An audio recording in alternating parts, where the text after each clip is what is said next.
Bonjour, vous êtes en cuisine aujourd'hui avec Résiando. Aujourd'hui, ce n'est pas la préparation des plats que je vais partager avec vous. Je vais partager avec vous l'astuce que moi j'ai pour pouvoir manger camerounais ou africain.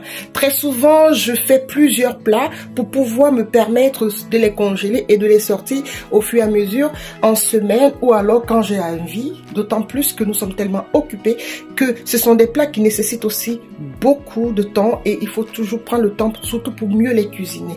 Donc aujourd'hui, je suis en train de préparer en même temps le cuit, le taro, les légumes qui vont accompagner le taro. Pour tous ceux qui me suivent, ils savent que j'ai souvent des légumes dans mon jardin l'été.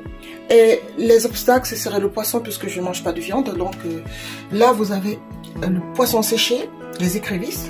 Voilà, ça c'est le grand plat.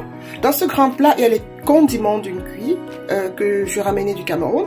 Je demande comme compose ça et quand je les ramène, je sais où se trouve tel condiment. Et je ne savais pas cuisiner ce plat quand j'étais en Afrique. J'ai appris à le cuisiner en Europe et c'est grâce au tuto. Donc merci de toujours partager avec nous tous vos astuces et tout ce que vous avez comme connaissance. C'est très important de partager. Voilà, donc là j'ai les écorces aussi qui viennent du Cameroun. J'avais demandé qu'on puisse me les préparer, donc j'en ai comme ça au congélateur, je les sors et c'est le gemme qui ira avec. Donc vous voyez comme c'est positionné là, je sais ce que je vais faire pour pouvoir obtenir ma sauce. Et là c'est le taro, voilà, donc idem, je mets déjà du sel et du cube. Je vais tremper dans de l'eau tiède, je vais laisser reposer tranquillement. Voilà, pendant ce temps j'aurai le temps de préparer mes légumes sautés. Mes légumes sautés vont être accompagnés avec les écrevisses et le poisson fumé, et on aura un obstacle, le poisson frit.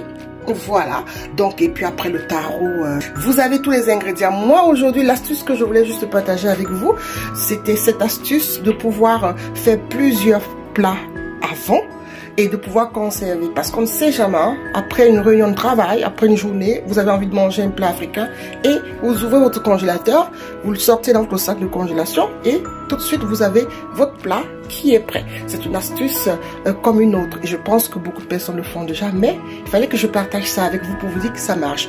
Donc ça marche très très bien. Dans mon frigo vous trouverez le ndolé, vous trouverez, mais il y a des choses que j'aime pas trop conserver comme le poisson braisé, mais par contre je sais que le poulet braisé ça marche aussi très bien.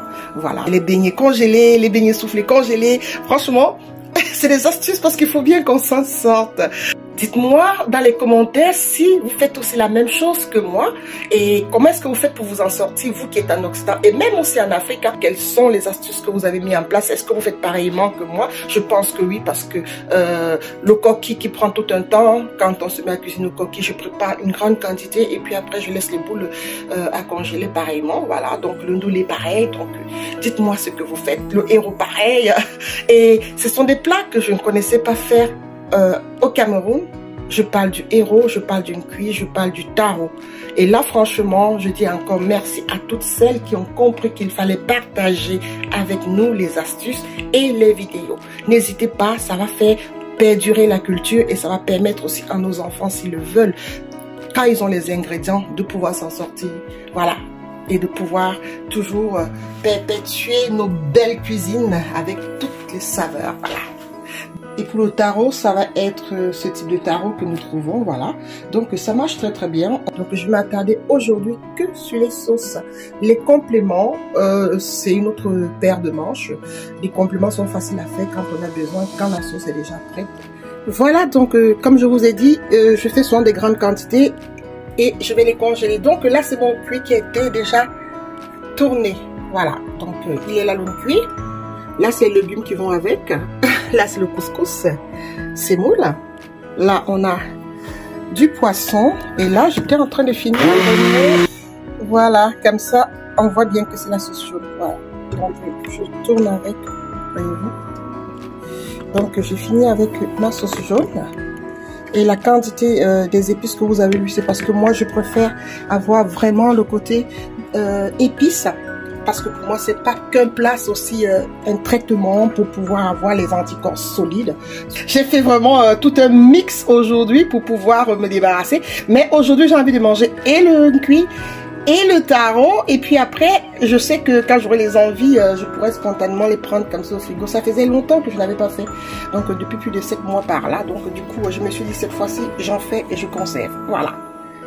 Voilà mon taro pilé. Voilà. Et là, on a mon taro qui est pilé. Voilà. Voilà la fin de ma cuisson du jour. Voilà. Donc, vous avez la sauce jaune qui est là, vous avez le cuit qui est là et tous les accompagnements que vous connaissez déjà. Et puis la conservation qui est juste là. Voilà comment je les conserve. Donc voilà, c'était pas si énorme que ça, puisque je n'ai que 3 litres et 2 litres de sauce jaune. Voilà. Et j'ai fini. Dites-moi en commentaire comment est-ce que vous vous faites pour pouvoir avoir à portée de main au quotidien les différents plats africains. Moi, je vous ai dit, je passe plus longtemps à la cuisine un jour choisi. Je cuisine abondamment, je stocke et quand j'ai besoin, je peux simplement récupérer dans mon congélateur. Voilà, donc pour la conservation des bouteilles, je les conserve comme ça avec les bouteilles d'eau minérale et de jus. Ensuite, je vais les casser et je les mets dans des petits paquets. Donc, pour le moment, ça se congèle.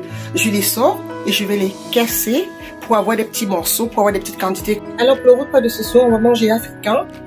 On se dit à très bientôt. Et puis, dites-moi en commentaire comment est-ce que vous faites pour conserver vos aliments. On se dit à très bientôt. À très bientôt. Ciao, ciao. Bye, bye, bye.